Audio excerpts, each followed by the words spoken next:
Hello, কেমন আছেন সবাই? এটা অনেক আগের একটা ভ্লগ আজকে এডিট করতে বসেছি। কয়েকদিন আগে শ্রীমঙ্গল ঘুরতে গিয়েছিলাম। সেখানে কোথায় কোথায় গিয়েছি তা নিয়েই আজকের এই ভ্লগ। প্রথমে আমরা লালটিলা যাওয়ার প্ল্যান করি। অর্ধেকের বেশি জায়গা যাওয়ার পরে আমাদেরকে আর ভিতরে যেতে দেওয়া হয়নি। অনেক মানুষ ছিল, তারপরও আমরা ভিতরে যেতে পারিনি।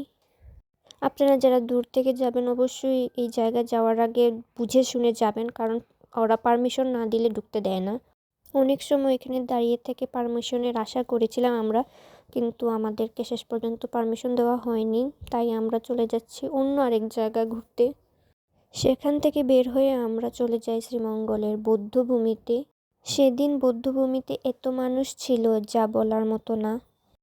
এখন প্রায় শ্রীমঙ্গলে অনেক পর্যটক হয়, যার কারণে শ্রীমঙ্গলে এখন প্রায় জায়গায় অনেক ভিড় থাকে। কিছু সময় আমরা এই বৌদ্ধভূমিতে ঘুরলাম। ঘোরাঘুরি শেষ, এখন বাসায় যাওয়ার পালা। আজকের ভিডিওটি ছিল এতটুকু পর্যন্তই। দেখা হবে আবার নতুন ভিডিওতে।